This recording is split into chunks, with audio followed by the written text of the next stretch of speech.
अगर कोई महाराज करता है, नीच आदमी, घटिया आदमी अगर करता है तो उसको बन के बोले कोई खिलाफ होगा तो उसको मारो बोले पुलिस, हम पुलिस के साथ खड़े। इन्हें समाज के साथ नहीं होना चाहिए। लेकिन ये बात समझ में नहीं आती कि ये आज आशीष शेलार, ये भाजपा के मुख्यमंत्री के साथ उनकी तस्वीर है। उनके कार्यक्रम के अंदर हमारे महाराष्ट्र के जी साहब बोलिए। आज मालेगांव शहर के एडिशनल एसपी साहब को मेरे लेटर हेड के ऊपर और हमारे तमाम ही साथियों की सिग्नेचर से हमने आज एक निषेध मुजम्मती मेमोरेंडम हमने आज दिया है डीवाईएसपी साहब सिंधु साहब को। जो रामगिरी महाराज जो सिग्नर के पास में एक धार्मिक प्रवचन करते हुए, धार्मिक तकरीर करते हुए, धार्मिक प्रोग्राम में जो हमारे पैगंबर हुजूर सल्लल्लाहु अलैहि वसल्लम की शान में गुस्ताखी की, हम उसकी मजम्मत करते हैं। और महाराज ने जानबूझकर ऐसा स्टेटमेंट, ऐसा प्रवचन में हुजूर की शान में गुस्ताखी की, ऐसा मेरा मानना है। वो महाराज, उनका जो गांव है सेलारा बट, तालुका श्रीरामपुर, डिस्ट्रिक्ट अहमदनगर, और ये शख्स जो है, सामने विधानसभा का इलेक्शन है और सामने इलेक्शन को मद्देनजर रखते हुए वो शख्स ने इस तरीके का स्टेटमेंट किया, ऐसा मेरा स्पष्ट आरोप है।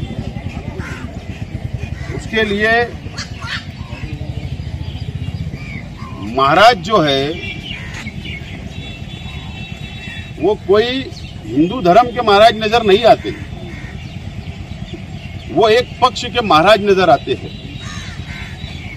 ये हमारे महाराष्ट्र के मुख्यमंत्री के साथ उनकी तस्वीर है। उनके कार्यक्रम के अंदर हमारे महाराष्ट्र के मुख्यमंत्री साहब भी उनके साथ में हैं।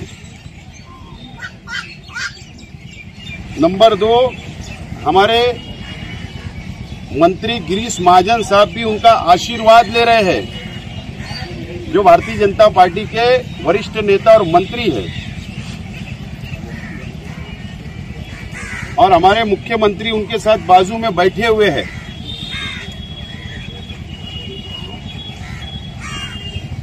और राज्यसभा अपना एमएलसी माजी मंत्री पंकजा ताई भी उनके साथ है। और गिरीश महाजन साहब का दूसरा तस्वीर भी है जो उनको प्रणाम कर रहे हैं। और ये महाराज की पूरी डिटेल हमारे पास है, वो आपको लगेंगी तो मैं दूंगा। इसका मतलब ये है, ये TV9 की तस्वीर है, ये कोई मैंने कहीं से मंगाई नहीं है। तो इसका मतलब ये है कि भारतीय जनता पार्टी और आज के महाराष्ट्र के मुख्यमंत्री का इनको आशीर्वाद है। और आशीर्वाद इतना बड़े लोगों का है, सरकार का अगर आशीर्वाद होगा तो ऐसे महाराज जिनकी औकात नहीं है, वो ऐसा हमारे हुजूर के खिलाफ, हमारे हुजूर की शान में गुस्ताखी कर रहे हैं। तो इसके लिए इनके पीछे आशीर्वाद है, इसलिए ऐसा स्टेटमेंट ऐसा दिया गया। हमने जो आज निवेदन दिया, हमारी डिमांड है कि जो यौला शहर के अंदर FIR नोंद हो गई, हमको पता है, वहीं के गुनाह के अंदर अटक करो। मालेगांव की भावनाओं को सामने रखते हुए मालेगांव में भी एक FIR हो, उनको जेल के अंदर होना चाहिए, अंडर ट्रायल केस चलना चाहिए, फास्ट ट्रैक कोर्ट के अंदर केस चलना चाहिए।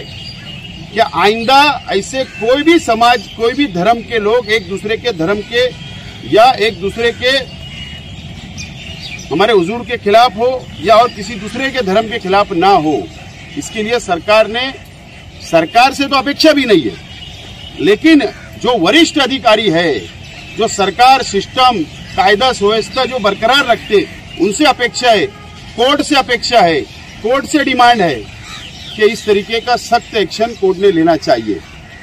ये आज हमारी डिमांड है, इसके लिए आज हमने यहाँ पर निवेदन दिया। अभी जिले के हालात भी थोड़े से खराब हुए। नासिक में बांग्लादेश मामले को लेकर हिंदू तंजीमों का बंद था, तो उस बंद के बाद में थोड़ी सी हिंसा वहाँ पे हो गई, पथराव हुआ। तो आप क्या कहेंगे उसके बारे में, क्योंकि 2 दिन के बाद में हमारे यहाँ भी बंद है। नहीं, बात ऐसी है, आप बात समझ लो। ये जो महाराज ने कल जो बयान दिया, जो स्टेटमेंट दिया, हमारी हुजूर की शान में गुस्ताखी की, कल हुआ। और कल आनंद फानन में महाराष्ट्र के अलग अलग जिले के अंदर, अलग अलग शहर के अंदर बंद पुकारना, इसका मतलब वातावरण खराब करना है। जो भी जातिवादी संगठनें जो बंद पुकार रही है, ये वातावरण खराब करना चाह रही है, नंबर 1। नंबर 2, अगर जातिवादी संगठना या आज की भारत सरकार की जो पक्ष है, उनके नेता अगर बांग्लादेश के अंदर कुछ होता है तो हमारा क्या कसूर है? अगर इतनी मोहब्बत नहीं है तो बांग्लादेश की शेख हसीना को देश से भाग गई और तुमने क्यों उनको पनाह दी?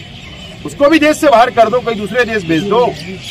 तुम्हारी सरकार है, तुम्हारे पंत प्रधान जी है, तुम्हारा राज्य है महाराष्ट्र में और देश में भी, तो क्यों उसको पनाह दे रहे हो? और अगर वहां कुछ हो रहा है तो वो भी गलत हो रहा है। किसी भी धर्म, किसी भी समाज के साथ नहीं होना चाहिए। लेकिन ये बात समझ में नहीं आती कि ये आज आशीष शेलार, ये भाजपा के मुंबई के बड़े नेता है, ये क्या बोलते हैं कि नासिक के अंदर कि अगर किसी ने हिंसा की है, अब वो हमको तपास में जाना पड़ेगा कि किसने की, क्या वजह, वो अलग बात है। लेकिन अगर बन के बोले कोई खिलाफ होगा तो उसको मारो, बोले पुलिस, हम पुलिस के साथ खड़े। इन्हें तुम पुलिस को आदेश दे रहे हो कि एक समाज के लोगों को मारो, ये बिल्कुल गलत बात है। बिल्कुल ये सामने इलेक्शन को रख के सब घटनाएं हो रही है, हम ये मजम्मत करते हैं घटना की भी। लेकिन बांग्लादेश के अंदर कुछ हो रहा है तो शेख हसीना को यहाँ से हटा लो। हमने इस देश के मुसलमानों ने नहीं बोला कि उनको रखो, देश की सरकार ने उनको रखी है, तो उसको बाहर कर दो। वहां भी जो अगर हिंदू भाइयों के साथ हो रहा तो गलत हो रहा, और यहां भी अगर मुसलमानों के साथ हो रहा तो गलत हो रहा। और अगर यहां पर भी हमारे हुजूर की शान में गुस्ताखी अगर कोई महाराज करता है, नीच आदमी, घटिया आदमी अगर करता है तो उसको भी सजा मिलना चाहिए। ये हमारी आज डिमांड है। इसी हफ्ते सर वजीर आला का दौरा नासिक होने वाला है और ये बयान आता है, तो किस नजर से देखते हैं आप? नहीं, ये तो मैंने आपको तमाम ही बता दिया हूँ। अब यहाँ पर हम इंसाफ किससे मांगेंगे, न्याय किससे मांगेंगे? इंसाफ और न्याय हम किससे मांगेंगे? सरकार से मांगेंगे ना। अब सरकार किसकी है, केंद्र में कौन है, राज्य में कौन है? तो ये सरकार के लोगों से कैसे न्याय की अपेक्षा है? तो ये तो सिस्टम के अंदर पुलिस ऑफिसर जो ईमानदार है, जो कोर्ट के ऊपर हमको भरोसा और विश्वास है, तो इन लोगों ने इंटरफेयर करना चाहिए और ऐसे सख्त निपटना चाहिए। कोई भी पक्ष हो, कोई भी पक्ष के लोग हो, उसको निपटना चाहिए और ऐसी कार्रवाई को रोकना चाहिए।